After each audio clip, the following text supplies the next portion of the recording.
Donc effectivement, je vais vous parler de la prévision immédiate du risque de givrage à partir de données satellites.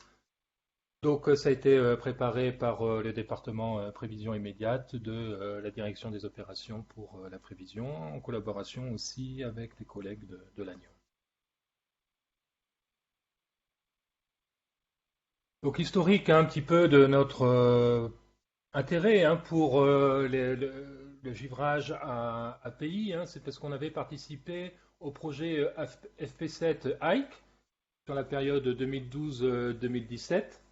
Donc ce projet visait à étudier les cristaux de glace de haute altitude, c'est-à-dire des petits cristaux de la taille d'un grain de farine qui viennent perturber les sondes et puis également gêner les moteurs des avions.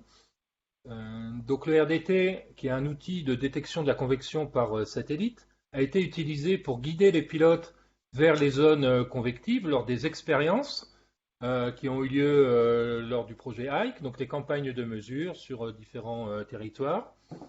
Ensuite, on a utilisé le KNMI, donc le service météo hollandais, a développé un algorithme de détection des cristaux à partir de données de satellites géostationnaires. Et également, dans le cadre de ce projet, les zones RDT, donc la convection satellite, ont été comparées aux zones de givrage telles que mesurées par les avions ou telles que mesurées par des satellites défilant à haute résolution.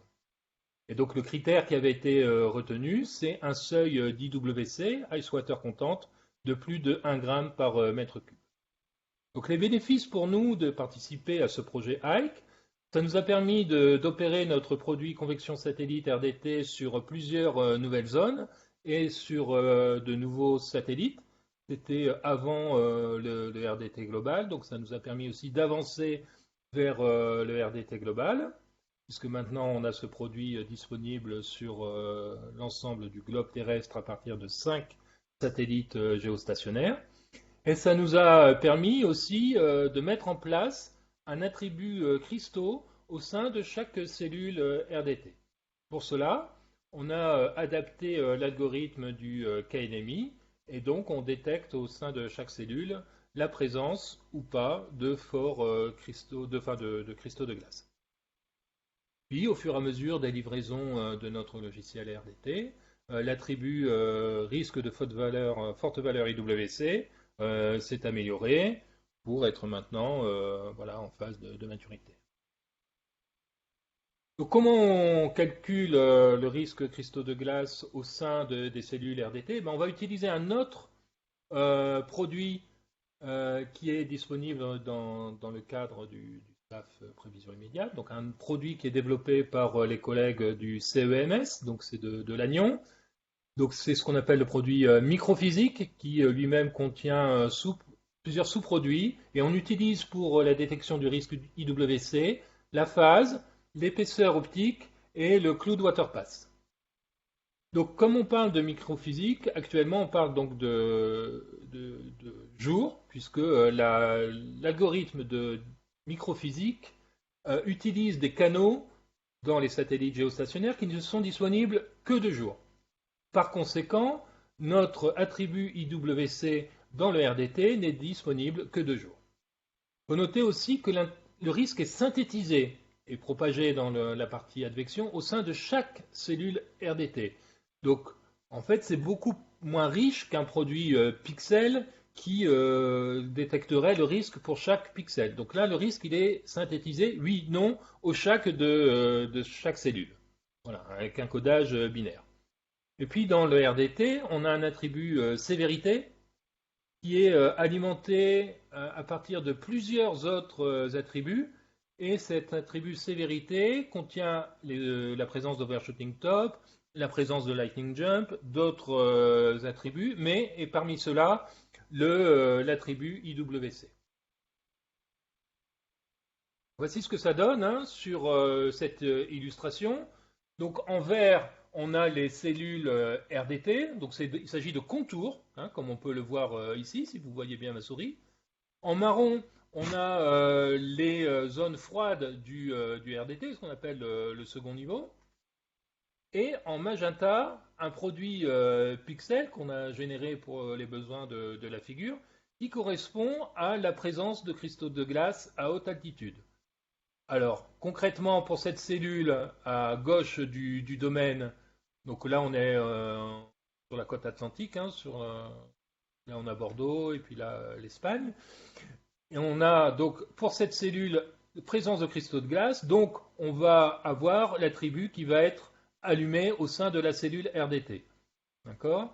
Mais on voit ici, par exemple, qu'il y a, selon l'algorithme des cristaux de glace, 100 cellules RDT. Et on voit ici des cristaux de glace au voisinage des cellules RDT. Donc d'où l'intérêt de ne pas seulement utiliser le RDT si on s'intéresse précisément au risque cristaux de glace. Dans le RDT, il ne s'agit que du risque au sein d'une cellule convective. Donc, quelles sont les évolutions attendues de nos différents produits, hein, donc ceux que je viens d'évoquer? Elles se situent, ces évolutions, déjà dans le cadre de la prochaine phase de développement du SAF prévision immédiate. Et ce cadre de développement, c'est la CEDOP 4, qui va couvrir la période 2022-2027, pour lequel donc on a un financement qui est assuré.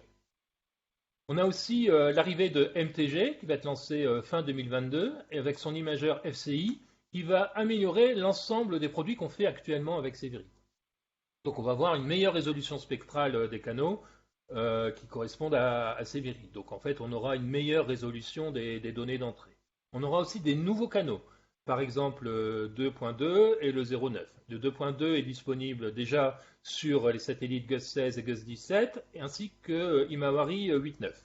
Donc on a déjà anticipé en quelque sorte l'arrivée de MTG pour ce qui concerne ce canal. Le canal 0.9 est quant à lui nouveau. Avec MTG, on aura une meilleure résolution spatiale, hein, x2 en termes de surface, une meilleure résolution temporelle, hein, puisqu'en mode nominal, on aura un scan à 2 minutes et demie sur l'Europe et à 10 minutes sur le plein disque. Et donc toutes ces améliorations vont avoir un impact sur la microphysique nuageuse, le RDT en général, pour ce qui concerne par exemple la définition des cellules, leur contour, et aussi une phase importante de l'algorithme qui est la discrimination convective, savoir si une cellule est convective ou pas, et donc aussi un impact sur l'attribut IWC du RDT. Par ailleurs, dans le cadre de cette CEDOP 4, le service météorologique autrichien, le ZAMG, va développer un produit givrage avec un risque de forte valeur de IWC. Et ce sera un produit pixel, donc plus couvrant, si vous voulez, ou plus informatif que le seul attribut du RDT.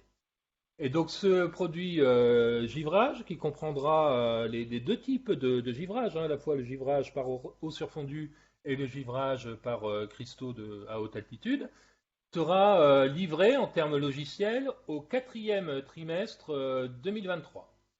Dans une livraison qu'on appelle MTG Day One, c'est-à-dire la première livraison du SAF qui sera capable de lire les données MTG et de les exploiter. Donc ce produit givrage fera partie ces deux produits givrage font partie du produit ASI ICE, donc ASI pour Automatic Satellite Image Interpretation, et qui lui-même fait partie d'un paquet qui s'appelle ASI Nouvelle Génération, qui traite de différents aléas liés à l'aéronautique. Donc il y a la foliation de tropopause et également les ondes de gravité, qui sont détectés par satellite géostationnaire et des algorithmes développés par le ZAMG. Bien sûr, avec un héritage du KNMI, etc. Par ailleurs, le CEMS va développer dans le cadre de cette CEDOP 4 une microphysique de nuit. Et donc cette microphysique de nuit sera uniquement basée sur les canaux infrarouges.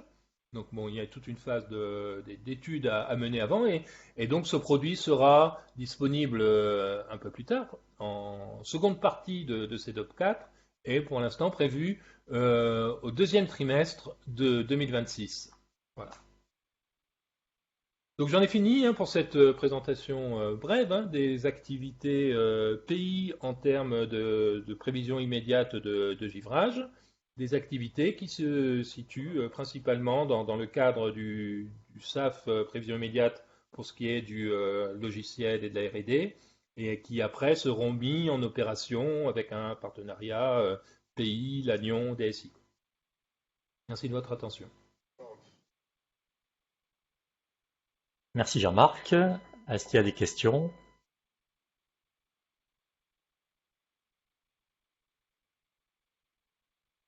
Alors je regarde dans le chat, il n'y a pas de questions.